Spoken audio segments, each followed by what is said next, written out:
Welcome to Jaya's homely kitchen. ഇന്ന് നമുക്ക് കേരള പെറോട്ട തയ്യാറാക്കുന്നത് എങ്ങനെയാണെന്ന് നോക്കാം. നമ്മൾ സ്ഥിരം ഇത് കടകളിൽ നിന്നാണ് വാങ്ങിക്കുന്നത്. ഇത് തയ്യാറാക്കാനുള്ള ബുദ്ധിമുട്ട് കൊണ്ടായിരിക്കാം ആരും വീട്ടിൽ തന്നെ ഇത് ചെയ്യാനായിട്ട് മുതിരാത്തത്. ഞാൻ ഇന്ന് ഷെയർ ചെയ്യുന്നത് നമുക്കിത് വളരെ എളുപ്പത്തിൽ തയ്യാറാക്കാവുന്ന ഒരു രീതിയാണ്. ഇതിനകത്ത് നമ്മൾ അധികം ഫാറ്റ് ഒന്നും ചേർക്കുന്നില്ല. ബട്ടറോ ഗീയോ എല്ലാം ഒഴിവാക്കിയിട്ട് ഞാനിവിടെ മുട്ടയും ചേർക്കുന്നില്ല. അതുകൊണ്ട് വെജിറ്റേറിയൻസിനും നോൺ വെജിറ്റേറിയൻസിനും ഒരുപോലെ കഴിക്കാൻ പറ്റുന്ന ഒരു കൂട്ടാണ് തയ്യാറാക്കുന്നത്. ഇതിന് വേണ്ട ഇൻഗ്രീഡിയൻസ് എന്തൊക്കെയാണെന്ന് നോക്കാം. ഞാനിവിടെ 2 കപ്പ് മൈദാ മാവ് അളന്നെടുത്ത് വെച്ചിട്ടുണ്ട്. മാവ് ഒന്ന് അരിച്ചെടുക്കുന്നത് നല്ലതായിരിക്കും. പെറോട്ടയ്ക്ക് വേണ്ടി നമ്മൾ മാവ് വാങ്ങിക്കുമ്പോൾ കഴിവതും ഫ്രഷ് ആയിട്ടുള്ള മാവ് തന്നെ ഉപയോഗിച്ച് തയ്യാറാക്കുക. അപ്പോൾ നമ്മൾ കുറച്ച് മാവ് വല്ലതും ബാക്കി ഇരിപ്പുണ്ടെങ്കിൽ അതെടുത്ത് ചെയ്യുകയാണെങ്കിൽ നമ്മൾ ഉദ്ദേശിക്കുന്ന റിസൾട്ട് കിട്ടത്തില്ല. ഫ്രഷ് ആയിട്ട് വാങ്ങിച്ച പാക്കറ്റിൽ നിന്ന് ഉപയോഗിച്ച് തന്നെ മാവ് എടുക്കണം. പിന്നെ വേണ്ടത് 2 ടീസ്പൂൺ പഞ്ചസാരയാണ്. ഇത് ഏകദേശം നല്ലൊരു മധുരം നമുക്ക് കിട്ടുകയും ചെയ്യും. പെറോട്ടയ്ക്ക് ഒരു ചെറിയ ഒരു ഇടയ്ക്കൊക്കെ കാണുന്ന ഒരു കറുത്ത അല്ലെങ്കിൽ ബ്രൗൺ ഷെയ്ഡ് കിട്ടാൻ വേണ്ടിയിട്ടാണ് പഞ്ചസാര ചേർക്കുന്നത്. 2 ടീസ്പൂണിനേക്കാളും ഒരു 1/2 ടീസ്പൂൺ കൂടുതൽ വേണമെങ്കിലും ചേർക്കാം. പക്ഷെ ഞാനിവിടെ 2 ടീസ്പൂണേ എടുത്തിട്ടുള്ളൂ. ആവശ്യത്തിനുള്ള ഉപ്പ് വേണം.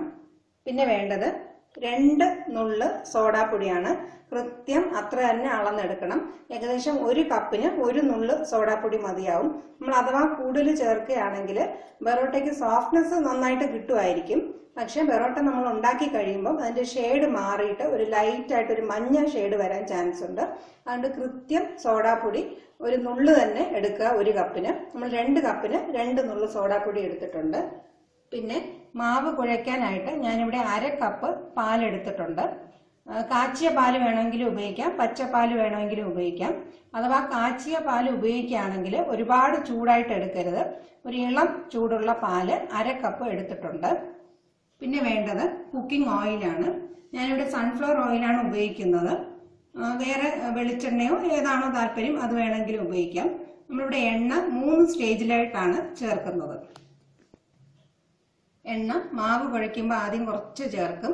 പിന്നെ പരത്താനായിട്ടും എണ്ണ വേണം. അവസാനം ചുട്ടെടുക്കുമ്പോഴും നമ്മൾ കുറച്ച് എണ്ണ ചേർക്കാറുണ്ട്. പിന്നെ നമുക്ക് വേണ്ടത് മാവ് അവസാനം വിതറി പരത്തിയെടുക്കാൻ വേണ്ടിയിട്ടും കുറച്ച് മൈദാപ്പൊടിയുടെ ആവശ്യമുണ്ട്. പിന്നെ പാല് ചേർത്തതിന് ശേഷം ആവശ്യമുള്ള വെള്ളം, അത് എത്രയാണെന്ന് നമുക്ക് കൃത്യം കുഴച്ചെടുക്കുമ്പോഴേ അറിയാൻ പറ്റത്തുള്ളൂ. കുറച്ച് വെള്ളവും കൂടെ ആവശ്യമുണ്ട്. ആദ്യം നമുക്ക് പെറോട്ടയുടെ മാവ് കുഴയ്ക്കാനായിട്ട് ഒരു പരന്ന പാത്രം ഉപയോഗിക്കാം. ഞാനിവിടെ 2 കപ്പേ ഉപയോഗിക്കുന്നുള്ളതുകൊണ്ട് അധികം വലിപ്പമില്ലാത്ത പാത്രമാണ് ഉപയോഗിക്കുന്നത്. നമ്മൾ കൂടുതൽ മാവ് എടുക്കുമ്പോൾ അതിനനുസരിച്ച് വലിപ്പം കൂടിയ പാത്രം ഉപയോഗിക്കാം. നമുക്കിനി പാത്രത്തിലേക്ക് മാവ് ഇട്ട് കൊടുക്കാം. ഇനി നമുക്ക് പഞ്ചസാരയും ഉപ്പും സോഡാപ്പൊടിയും കൂടെ ചേർത്ത് മാവിൽ നന്നായിട്ടൊന്ന് മിക്സ് ചെയ്തെടുക്കാം. നന്നായിട്ടൊന്ന് മിക്സ് ചെയ്തെടുക്കണം. എല്ലാ സ്ഥലത്തും ഈവനായിട്ട് കിട്ടാൻ വേണ്ടിയിട്ടാണ്. നമ്മളിവിടെ 2 കപ്പ് മാവ് എടുത്തിട്ടുണ്ട്. 2 കപ്പിന് ഈ അളവിന് 1 ടീസ്പൂൺ എണ്ണ ഈ സമയത്ത് നമുക്ക് ചേർത്ത് കൊടുക്കാം. അതും കൂടെ ചേർത്ത് നന്നായിട്ട് മിക്സ് ചെയ്തെടുക്കാം. ഇനി നമുക്ക് അളന്നു വെച്ചിരിക്കുന്ന പാല് കുറച്ച് കുറച്ചായിട്ട് ചേർത്ത് മൈദാമാവ് നന്നായിട്ടൊന്ന് മിക്സ് ചെയ്തെടുക്കാം.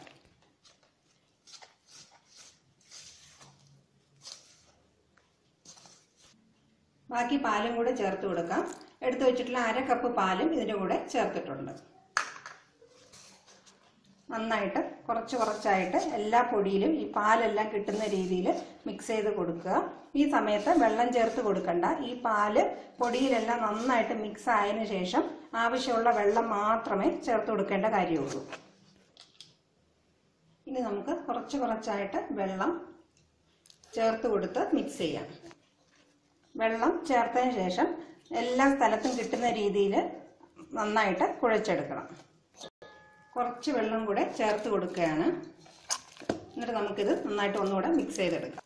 ഇപ്പം നോക്കുമ്പോൾ തന്നെ നമുക്കറിയാം മാവിന് നന്നായിട്ടൊരു നനവ് കിട്ടിയിട്ടുണ്ട്. ഇനി വെള്ളം ഒട്ടും ചേർത്ത് കൊടുക്കരുത്. ഇപ്പം ഏകദേശം ഞാനൊരു 1/4 കപ്പിന് താഴെയോളം വെള്ളം ഇതിന് എടുത്തിട്ടുണ്ട്. ഇത്രയും വെള്ളം മാത്രമേ ആവശ്യമുള്ളൂ. നമ്മൾ ഉപയോഗിക്കുന്ന മൈദാ മാവിന്റെ വ്യത്യാസം അനുസരിച്ച് വെള്ളത്തിന്റെ അളവിലും വ്യത്യാസം വരാം.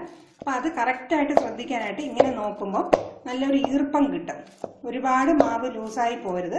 ഈ ഒരു പരുവം ആവുന്നവരെ മാത്രമേ വെള്ളം ചേർത്ത് കൊടുക്കാവൂ.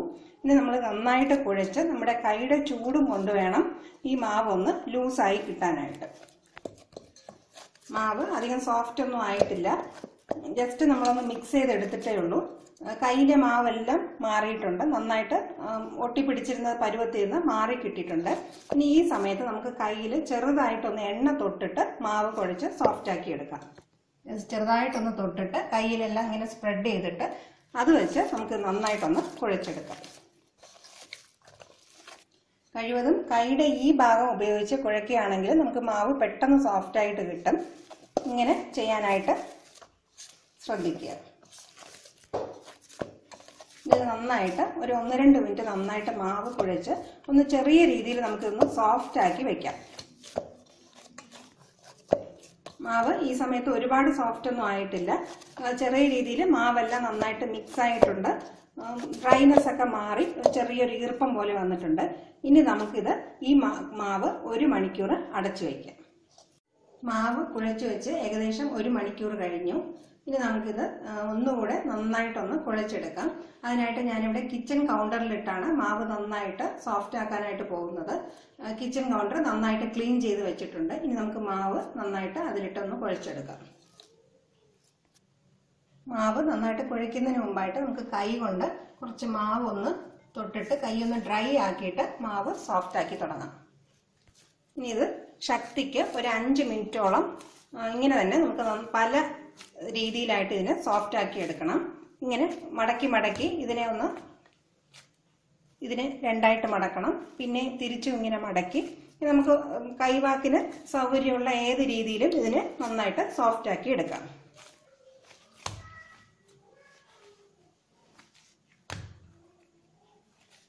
മാവ് ഏകദേശം ഇപ്പൊ തന്നെ സോഫ്റ്റ് ആയിട്ടുണ്ട്. നമ്മളത് 1 മണിക്കൂർ റെസ്റ്റ് ചെയ്യാൻ വെച്ച മാവായതുകൊണ്ട് അധികം നമ്മൾ സ്ട്രെയിൻ ചെയ്യേണ്ടി വരത്തില്ല. എന്നാലും നമുക്ക് നല്ല സോഫ്റ്റ് ആയിട്ട് കിട്ടാൻ വേണ്ടിയിട്ടാണ് ഇങ്ങനെ ചെയ്യുന്നത്.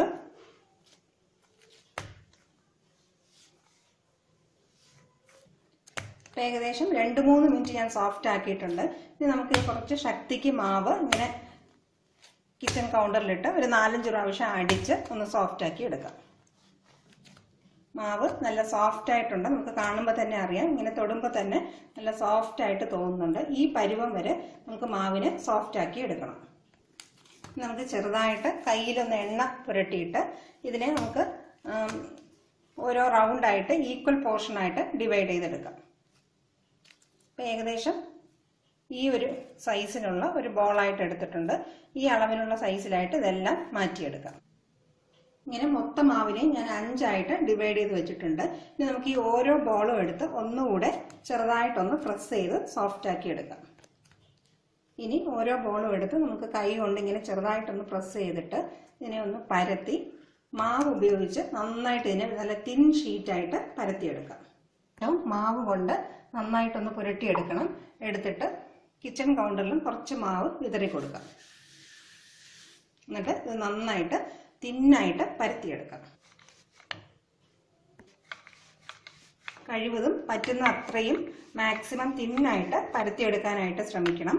ഇപ്പം അധികം അങ്ങനെ ഓയിലി ആയിട്ട് ഫീൽ ചെയ്യുന്നില്ല, ഡ്രൈ ആയിട്ട് തന്നെയാണ് മാവിരിക്കുന്നത്. അതിനെ കുറച്ച് നമ്മൾ മൈദാ മാവ് ആയതുകൊണ്ട് എളുപ്പം ഇങ്ങനെ വലിഞ്ഞു വരും. മാക്സിമം ശക്തിക്ക് നന്നായിട്ട് വലിച്ചു നീട്ടിയെടുക്കുക. ഇങ്ങനെ പരത്തുന്നതിനിടയ്ക്ക് ഇപ്പം ഇതുപോലെ ഓട്ടകൾ വന്നാലും കുഴപ്പമില്ല, ഇടയ്ക്കൊന്ന് കീറിപ്പോവുകയാണെങ്കിലും കുഴപ്പമില്ല. കഴിവതും നന്നായിട്ട് സ്ട്രെച്ച് ചെയ്ത് പരത്തിയെടുക്കുക.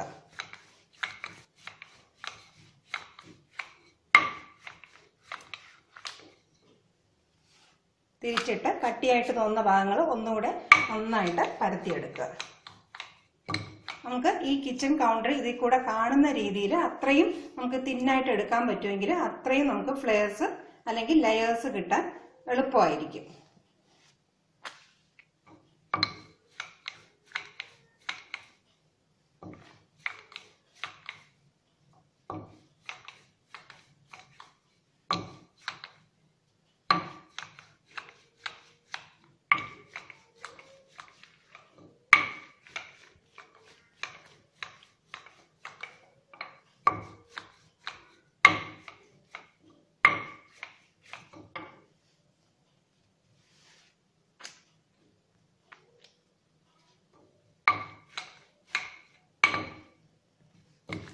നന്നായിട്ട് പരത്തിയെടുക്കുക. അധികം ഷേപ്പിലൊന്നും കാര്യമില്ല.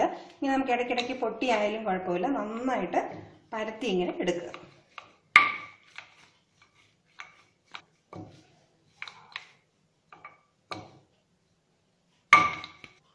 ഇങ്ങനെ അൺഈവനായിട്ട് വലിയ ഷേപ്പൊന്നും ഇല്ലാതെയാണ് നമുക്ക് കിട്ടിയിരിക്കുന്നത്. ഇനി ഇതിൽ ഏകദേശം 1 ടീസ്പൂണോളം ഓയിൽ നന്നായിട്ട് തേച്ച് പിടിപ്പിക്കുക. എല്ലാ ഭാഗത്തും നന്നായിട്ട് കിട്ടുന്ന രീതിയിൽ കൈ ഉപയോഗിച്ച് തന്നെ തേച്ച് പിടിപ്പിക്കുക. ഞാനിപ്പോൾ ഏകദേശം ഓരോ പൊറോട്ടയ്ക്കും 1 ടീസ്പൂണോളം എണ്ണ എടുത്തിട്ടുണ്ട്. ഇതിൻ്റെ എല്ലാ വശത്തും നന്നായിട്ട് തേച്ച് പിടിപ്പിക്കുക.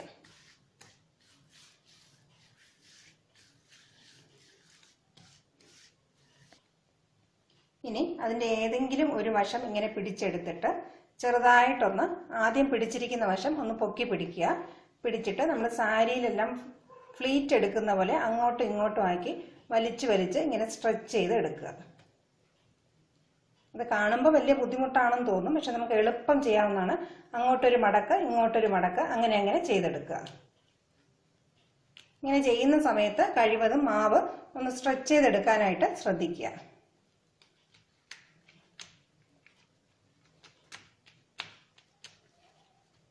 ഇങ്ങനെ എല്ലാം ഇങ്ങനെ എടുത്തിട്ടുണ്ട്. ഇത് അവിടെ ഇവിടെയായിട്ട് പൊട്ടിയും ഉണ്ട്, അതൊന്നൊരു വിഷയമല്ല. ഇങ്ങനെ സ്ട്രെച്ച് ചെയ്ത മാവിനെ നമുക്ക് ഒന്നുകൂടെ എല്ലാം കൂടെ ഇങ്ങനെ ചേർത്ത് വെച്ച് ഒന്ന് ചെറുതായിട്ട് സ്ട്രെച്ച് ചെയ്തെടുക്കാം. ഇനി അതിൻ്റെ ഏതെങ്കിലും ഒരു അറ്റം പിടിച്ച് വെച്ചിട്ട് മറ്റേ വശം ഇങ്ങനെ ടൈറ്റായിട്ട് ചുറ്റിക്കൊണ്ട് വരണം.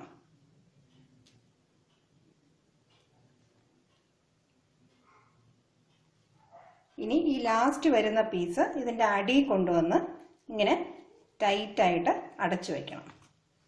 നമുക്ക് കൈ കൊണ്ട് ഇത് ചെറുതായിട്ടൊന്ന് പ്രസ് ചെയ്ത് വയ്ക്കണം. ഈ സമയത്ത് ഇതിനകത്ത് നിന്ന് നമ്മൾ തേച്ചിട്ടുള്ള ഓയിൽ ചെറുതായിട്ടൊന്ന് പൊങ്ങി വരും. ആ ഓയിൽ അതുപോലെ തന്നെ ഉപയോഗിച്ച് ഇതിനെ ഒന്ന് സോഫ്റ്റ് ആക്കിയിട്ട് ഇതൊരു 5 മിനിറ്റ് മാറ്റി വയ്ക്കണം. ഇതുപോലെ എല്ലാ പൊറോട്ടയും ഇതുപോലെ തയ്യാറാക്കി വെച്ചിട്ട് ഒരു 5 മിനിറ്റത്തേക്ക് നമുക്ക് മാറ്റി വയ്ക്കാം.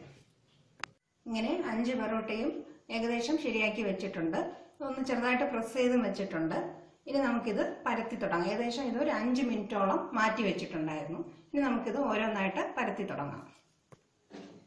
ഓരോന്നും എടുത്തിട്ട് കൈ കൊണ്ട് എല്ലാം ഒന്ന് ലെവലാക്കിയിട്ട് വേണം പരത്തി തുടങ്ങാൻ. ഇനി ഇതിനകത്ത് മാവ് ചേർത്ത് പരത്താനായിട്ട് ശ്രമിക്കരുത്. പിന്നെ ശ്രദ്ധിക്കേണ്ട കാര്യം, നമ്മൾ സാധാരണ ചപ്പാത്തി പരത്തുന്ന പോലെ ഇനി അങ്ങോട്ടും ഇങ്ങോട്ടും തിരിച്ചും മറിച്ചും ഇട്ട് പരത്തുകയും ചെയ്യരുത്.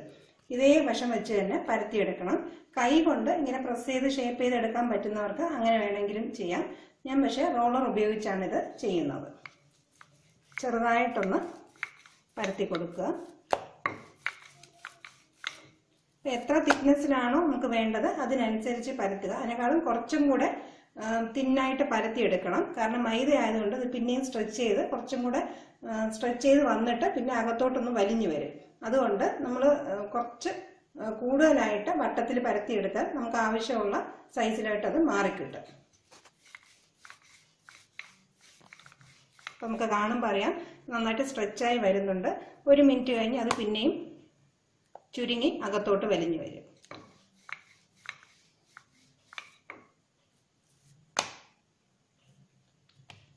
ഇനി ഈ ലെയർ ഒന്നും വിട്ടുപോകാതിരിക്കാനായിട്ട് അഥവാ ഇങ്ങനെ നീങ്ങി വരുന്നെങ്കിൽ ചെറുതായിട്ടൊന്ന് ചേർത്ത് വെച്ചിട്ട് പരത്തിയെടുക്കുക.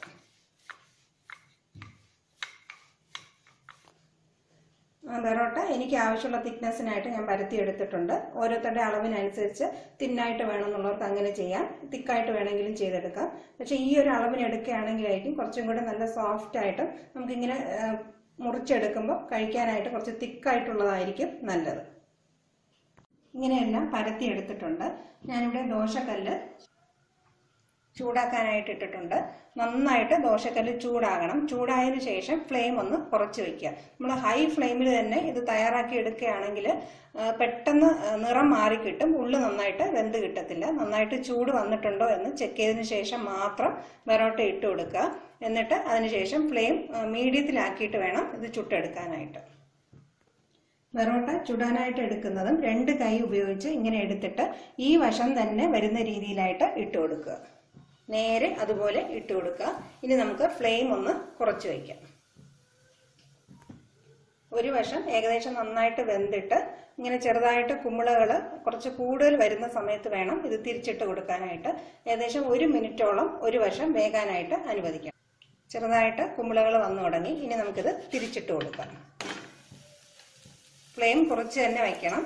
ഇനി നമുക്ക് കുറച്ച് ഓയിലെടുത്ത് തേച്ച് കൊടുക്കാം. ഓയിലിന്റെ അളവും ഓരോരുത്തരുടെ ഇഷ്ടം പോലെ, കൂടുതൽ വേണമെന്നുള്ളവർക്ക് കൂടുതൽ തേക്കാം. പക്ഷെ ചെറുതായിട്ടൊന്ന് അപ്ലൈ ചെയ്താൽ മാത്രമേ നല്ല സോഫ്റ്റ് ആയിട്ട് നമുക്ക് കിട്ടത്തുള്ളൂ. തേച്ചിട്ട് ചെറുതായിട്ടൊന്ന് പ്രസ് ചെയ്ത് കൊടുക്കുക. ചുറ്റിലും കുറച്ച് എണ്ണയും കൂടെ ഒഴിച്ചു കൊടുക്കാം.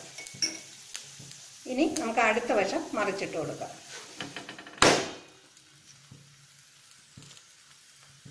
ഇപ്പോഴേ നന്നായിട്ട് പൊങ്ങി വരുന്നുണ്ട്. ലെയർ എല്ലാം എപ്പോഴും നമുക്ക് നല്ല ക്ലിയർ ആയിട്ട് ഇങ്ങനെ ഇളകി വരുന്നത് കാണാം. കുറച്ചും കൂടെ ചെറുതായിട്ട് ഓയിൽ ഒഴിച്ചു കൊടുക്കാം.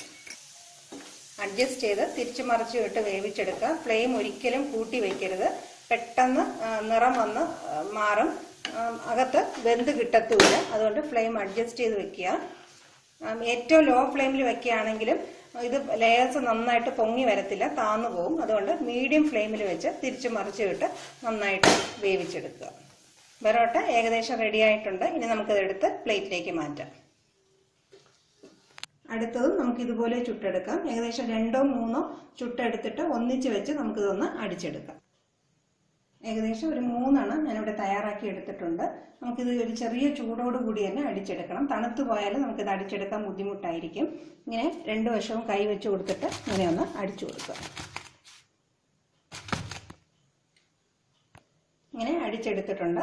നന്നായിട്ട് ലെയേഴ്സ് ഇളകി വന്നിട്ടുണ്ട്. അകത്തെല്ലാം നന്നായിട്ട് വെന്തിട്ടുമുണ്ട്. ഇങ്ങനെ ചെറിയ ചെറിയ ലെയറായിട്ട് നമുക്ക് കാണാനും പറ്റും. ഇങ്ങനെ നമുക്ക് കാണുമ്പോൾ തന്നെ അറിയാൻ പറ്റും.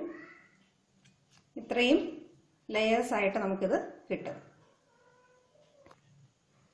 വളരെ സോഫ്റ്റ് ആയിട്ട് നമുക്ക് തൊട്ട് നോക്കുമ്പോൾ തന്നെ അറിയാം. നല്ല സോഫ്റ്റുമാണ്. നിറയെ ലെയേഴ്സോടും കൂടിയുള്ള കേരള ബറോട്ട തയ്യാറായി കഴിഞ്ഞു. ഇത് തയ്യാറാക്കിയെടുക്കാൻ വളരെ എളുപ്പമാണ്. ആദ്യത്തെ പ്രാവശ്യം നമുക്ക് ഒരു ബറോട്ട പരത്തി എടുക്കുമ്പോൾ തന്നെ നമുക്ക് ഈ മെത്തേഡ് വളരെ എളുപ്പമായിട്ട് തോന്നും. ഇതെല്ലാവരും തീർച്ചയായിട്ടും പരീക്ഷിക്കുക. ഈ റെസിപ്പിയെ കുറിച്ചുള്ള കമന്റ്സ് എന്നെ അറിയിക്കുക. Thank you for watching my video.